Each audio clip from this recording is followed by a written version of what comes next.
तो हेलो बच्चों, फिजिक्स के अंदर एचएससी बोर्ड 2024 के अंदर 95 मार्क्स कैसे लाना है इस वीडियो के अंदर हम बात करेंगे। बच्चों इस वीडियो को ध्यान से एंड तक देखना और जो भी चीज बताई जा रही है इसको एक्सिक्यूट जरूर करना है, तभी आपके रिजल्ट्स आएंगे। इसलिए हर चीज को जब बता रहा हूं तब नोट करते हुए चले एंड बाद में इस वीडियो को खत्म होने के बाद एक्सिक्यूट करना है। चलो बच्चों स्टार्ट करते हैं। और सबसे पहले हमारा को बेसिकली कुछ फंडामेंटल्स पता होने चाहिए। अगर आपको 95 मार्क्स बोर्ड्स में लाने हैं फिजिक्स के अंदर तो सबसे पहले तो समझो टोटल मार्क्स जो होता है आपका वो एचएससी बोर्ड का फिजिक्स का पेपर 98 मार्क्स का बनकर आता है। इस 98 मार्क्स में से बच्चों आपको थ्योरी क्वेश्चन जो है, थ्योरी क्वेश्चंस में सिर्फ बात कर रहा हूं। थ्योरी क्वेश्चंस का मतलब डेफिनेशन, डेरिवेशंस, डिस्टिंग्विश, डायग्राम्स, ये सब टाइप के क्वेश्चंस अगर आप देखोगे तो थ्योरी टोटल 61 मार्क्स की आती है। और न्यूमेरिकल्स का डिवीजन देखोगे तो 37 मार्क्स तक के आसपास कुछ ना कुछ न्यूमेरिकल्स होते हैं। तो बच्चों अगर इन टोटल को इन सब का एडिशन करोगे तो 98 मार्क्स तक का आपका पेपर पूरा डिजाइन होता है, राइट। अब इस तरह से तो आपके पहले मार्क्स डिस्ट्रीब्यूशन है, इसके बारे में आप जान जाओ।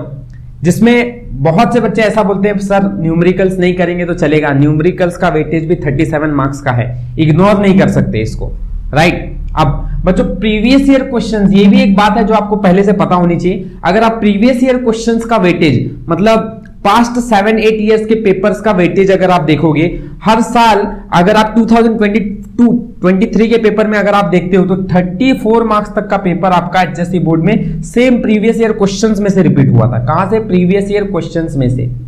ऐसे ही 2022 का देखोगे तो आपको लगभग 30 से 32 मार्क्स का पेपर आपको रिपीट होता हुआ दिखाई देगा, जो कि पिछले ही कुछ ईयर्स के पेपर में से ही उठाकर सेम टू सेम या थोड़ा बहुत कंसेप्ट नंबर चेंज करके डाल दिया गया था। तो बच्चों ये बहुत जरूरी है आपको पता हो कि प्रीवियस ईयर क्वेश्चंस भी खुद रिपीट होते हैं और फिजिक्स के अंदर ऑलमोस्ट 30 से 34 मार्क्स तक के रिपीट होते हैं। मैं सिर्फ फिजिक्स की बात कर रहा हूं, 30 से 34 मार्क्स तक के रिपीट होते हैं। तो पहली बात तो ये आपको पता रहनी चाहिए। इससे आप अच्छी खासी अपनी पहली स्ट्रैटेजी बना सकते हो जिससे आपको अपने बोर्ड के मार्क्स इंप्रूव करने में बहुत ज्यादा हेल्प हो सकती है, ठीक है। चलो अब बात करते हैं मेन टिप्स की, एक्चुअली जिसके बारे में हम इस वीडियो के अंदर डिस्कस करने वाले थे। देखो बच्चों लिमिटेड रिसोर्स, जब भी आप पढ़ाई कर रहे हो आप लिमिटेड रिसोर्स का इस्तेमाल करो। लिमिटेड रिसोर्स मतलब देखो बहुत से बच्चे देखे जो बहुत से किताबें लेकर पढ़ रहे हैं, एक ही किताब को 10 बार पढ़ रहे हैं, एक ही किताब के अलग अलग ढंग पढ़ रहे हैं। जैसे लिमिटेड रिसोर्स का मतलब इस समय अगर आपको अच्छे मार्क्स चाहिए, अच्छे मार्क्स बोर्ड में 95 मार्क्स लाने हैं तो first of all limited resource का मतलब आप अच्छी तरह से किसी चैप्टर को जो पढ़ रहे हो उसके अच्छी तरह से नोट्स बनाओ।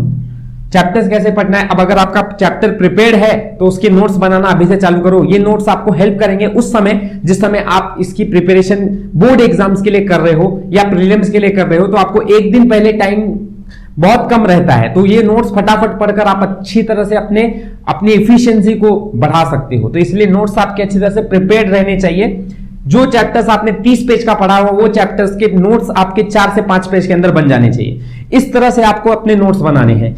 अगर आपने वो चैप्टर नहीं पढ़ा है बच्चों तो पहले एक अच्छी तरह से कोई YouTube चैनल, जैसे मैं YouTube चैनल पे अपने बहुत से वीडियोस डालकर रखा हूं जिसके अंदर मैंने बता के रखा है इंपॉर्टेंट क्वेश्चंस के बारे में, इंपॉर्टेंट चैप्टर्स, बड़े चैप्टर्स के डेरिवेशन, सब चीज के बारे में हमने बात करके रखी हुई है। तो आप पहले उन चैप्टर्स को अच्छी तरह से पढ़ो और फिर उसके बाद अपने उसके नोट्स बनाने हैं। नोट्स बनाने के बाद सेकेंड प्रोसेस जो कि उसी समय करना है, जैसे ही चैप्टर पढ़ा है उसी समय करना है।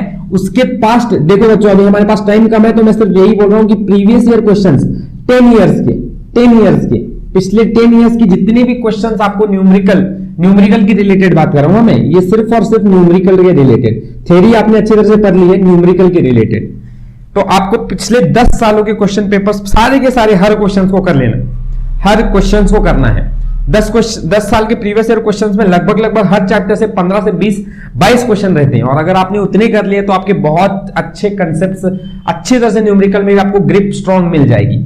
और थर्ड बात ये करना है कि आप सॉल्व एग्जांपल्स कर लो। क्या कर लो? Solve examples. कहां के सॉल्व एग्जांपल?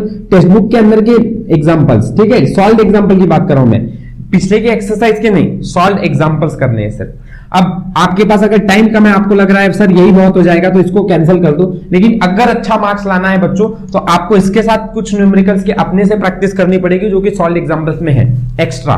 इतना ही करना है आप लोगों को, लिमिटेड रिसोर्स इतना ही अच्छी तरह से बनाओ इसको और संभाल के रखो टाइम टू टाइम रिवीजन करने के लिए। आगे बात करते हैं बच्चों, नेक्स्ट है आपका ब्लॉक द टाइम। टाइम को ब्लॉक करना बहुत इंपॉर्टेंट है बच्चों। देखो यहां से आपके पास लगभग 2 महीने रहे और अगर अच्छी तरह से बात करें तो 2.5 महीने रह गए। 2 से 2.5 महीने के अंदर बच्चों मतलब आपको अगर फिजिक्स का सिलेबस आप देख रहे हो तो आपको 16 चैप्टर्स पढ़ने हैं। अब 16 चैप्टर्स के अंदर आप लोगों को हर दिन अगर कम से कम इस सिलेबस को 1 महीने में खत्म करना है, 1 महीने के अंदर, क्योंकि 1 महीना रिवीजन करना, वाइवा प्रैक्टिकल इस सब में बिजी रहोगे बच्चों, तो आपको 1 महीने का टाइम है जिसके अंदर आपको हर चीज पढ़ लेनी है। मतलब आपका ब्लॉक टाइम अगर आप नहीं करते हो, देखो 16 चैप्टर मतलब 1 महीने में कंप्लीट करना, तो आपके पास 1.5 दिन है हर चैप्टर को, 1.5 से 2 दिन लगभग नॉर्मली बोलो तो 1.5 से 2 दिन के अंदर आपको हर चैप्टर कंप्लीट करना है। जब आप इसका टाइम बनाओगे कि भाई मेरे को कैसे पढ़ना है, कब पढ़ना है, कितना पढ़ना है और किस तरह से मैं एक्सिक्यूट करूं कि मैं 1 महीने के अंदर इस चैप्टर को पढ़ सकता हूं, जब आप इन सबको एक्सिक्यूट करोगे तब आपको बच्चों अच्छी तरह से समझ में आएगा। आपको अभी बहुत लग रहा है टाइम है, लेकिन जब रिवीजन, नोट्स बनाना, ये सब करने की प्रोसेस आएगी ना, आपको सीरियसली समझ में आएगा कि अभी ये बहुत टाइम कम है मेरे पास। मुझे 30 दिन में अगर 16 चैप्टर्स कंप्लीट करने हैं तो मुझे 30 दिन के अंदर कैसे करना है, इसका प्रॉपर एक्सिक्यूशन मेरे पास होना चाहिए। सो टाइम ब्लॉक करके आपको हर चीज का शेड्यूल प्रॉपर बना लेना है और उसको उस टाइम पे ही, उसी टाइम पे ब्लॉक करके टाइम को खत्म करना है उसी समय। राइट बच्चों, ये बात मेरी समझ में आ रही है, ये बहुत ज्यादा इंपॉर्टेंट है, इससे आपको बहुत अच्छी बेनिफिट मिलेगी। नेक्स्ट और थर्ड इंपॉर्टेंट है कि calculation speed and accuracy.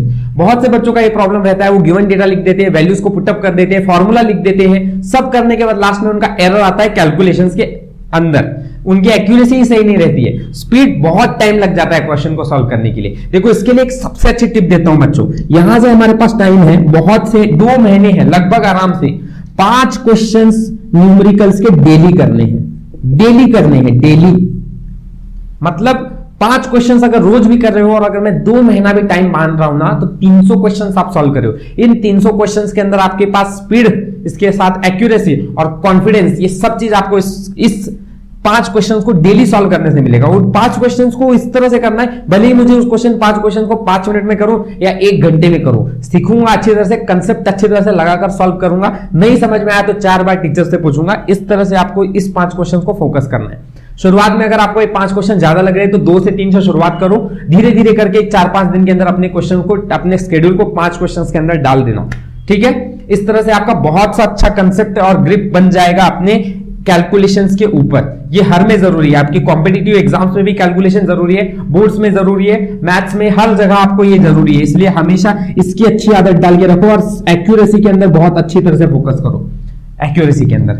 Next और लास्ट टिप दूंगा बच्चों, नोटबुक। एक नोटबुक हमेशा अपने पास रखो जिसके अंदर आपको लिखना है कि मेरी वीकनेस क्या है, मेरा स्ट्रेंथ क्या है। मैं जो भी पेपर जब सॉल्व कर रहा हूं उसके बाद उसका एनालिसिस करो, मेरी क्या गलतियां हैं, क्या गलती मैंने इधर की, माइनर मेजर मिस्टेक्स किए हैं, इन सब चीजों को आप एक नोटबुक के अंदर नोट करो। ऐसे लिखो वहां पर कि मैंने ये गलती की है इस कंसेप्ट के अंदर। वो कंसेप्ट बार बार गलती कर रहे हो तो उस कंसेप्ट को जाकर पढ़ो और पढ़ना है ना, जब गलती लिखते हो उसके बाद उसको सुधारना है, ये नहीं कि लिख दी है, ठीक है। इससे प्लस पॉइंट मैं अभी बताता हूं, इससे फायदा क्या हो रहा है। जब भी आप एग्जाम में इसका पेपर वापस लिखने जाओगे आपको याद आएगा मैंने ये गलती की थी और मैंने ये नोटबुक में लिखा था। जब अपनी गलती खुद लिखते हो तो समझ में आएगा कि यार ये गलती मुझे यहां नहीं करनी है, जिस तरह से आपके मार्क्स चांसेस बहुत कम हो जाएंगे। अगर आपने उसको वापस से पढ़ा जाकर कि अपनी गलती तो लिख दी लेकिन उसके बाद उसको पढ़ा ही नहीं, फिर तो गलती आप फिर से करोगे। लेकिन आपने गलती पे एक्सिक्यूशन किया, अच्छी तरह से स्टेप्स उठाए और फिर इसके बाद आप जाकर पेपर के अंदर इसको गलत नहीं करके आओगे, ये श्योर है। इसलिए हर चीज को एक नोटबुक के अंदर लिखो, एक छोटी सी डायरी जैसे मैं हमेशा बना के रखता हूं, इस तरह से एक बना कर रखो और अच्छी तरह से इन सब के अंदर आपको हर चीज लिखना है, ठीक है। आई होप सो बच्चों ये चीज आपको समझ में आई है। हमने जो भी, मुझे लगता है कि आपको 95 मार्क्स पर लाने के लिए इन सब चीजों पर ध्यान अच्छी तरह से देना चाहिए। साथ साथ मेरे वीडियोस को ध्यान से देखना, उससे भी आपको बहुत से फायदा मिलेगा। बहुत से इंपॉर्टेंट टिप्स और आपको इंपॉर्टेंट क्वेश्चंस बताए हुए हैं चैनल डिस्क्रिप्शन बॉक्स के अंदर, मैंने सारे के सारे लिंक्स आपको प्रोवाइड करके रखे, प्लीज वीडियो को जरूर देखना। Thank you for watching. ये वीडियो अगर अच्छा लगा होगा तो लाइक शेयर एंड सब्सक्राइब जरूर करना। Thank you for watching. हम मिलते हैं अपने नेक्स्ट वीडियो के अंदर।